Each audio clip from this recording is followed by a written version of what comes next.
Yeah, it takes a while to come to that, and maybe that's why I, came to people's consciousness at 38. Maybe I had some living to do, some understanding to do, to realize that I think it probably took a while for me to come to the point. There's a comedian who does this thing. When you look in the mirror, you're okay. Everything you do is okay. You're all right. And it takes a while to come to come to the point where you just be comfortable with yourself and what it is that you do and how you write and the things that you want to say. And I think people connect to that organic thing that I'm just trying to be, me. Yeah. And it's nice that you have a record label that supports you. Yeah. That was the very, not surprising, but it was just a cool thing. Yeah. What's it like to look out and see all of those fans and have everyone cheering for Gregory Porter? What is that feeling?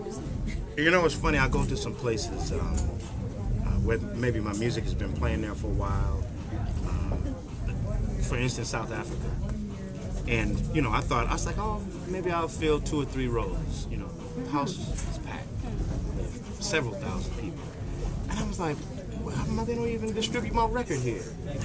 But, they was bootlegging it there somehow real good. And, but, that was cool too. But the house was packed. They were singing my songs. And so that thing is, that connection, that communication is happening. And I'm just, it feels great. It feels wonderful. I know there's some people in this audience who are hearing me for the first time. Because I haven't been in LA so much. I've just done a few shows, small shows. At the Mint. Yeah, at the Mint. And so this is a great experience, great welcoming. People, there's a lot of people. It's a good vibe. Yeah, people say, new kid, but, what that means.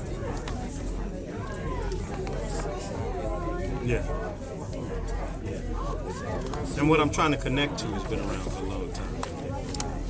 So are some of the tunes, the original tunes that you wrote along the way just writing? There are more than half are just written. There are several that have been, things that I had written some time ago that are, they were just perfect for what I want to say now. Yeah. What do you want to say? Well, I want to write and talk about culture and all the different types of love, even the confused love, jealousy, envy. That's all the human experiences. Because I realize, my organic and personal stories can become universal in a way because I'm not the only one going through it. You understand what I'm saying? And I realize that maybe that is the appeal of some simple.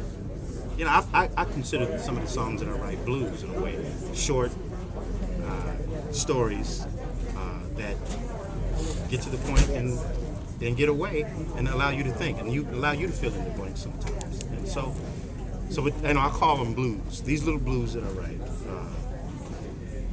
I just want them to, they already connect with me and their personal stories so I can sing them and they connect to other people. And that's communication, that's music, that's liquid spirit. Speaking of tracks on the song, Abby Lincoln's Lonesome Lover. Yeah. Speaking of love, does that have any personal meaning? What is the inspiration behind it? Yeah, well, it's a tribute to Abby Lincoln. Very much so, because she inspired me in a bunch of ways. She inspired me to write the song When Love Was King, that's on the record, because that's a song, that's my politics in a nutshell. He lifted up the underneath, and all his wealth he did bequeath to those who toiled without a gain so they could remember his reign. Of hungry children first he'd think to pull their lives from the brink. Beside him stood his mighty queen, an equal force, wise and keen. We just talked about equal rights for women, eradicating child hunger and to work on poverty. And I did it with a melody, and I'm not bashing anybody on the head.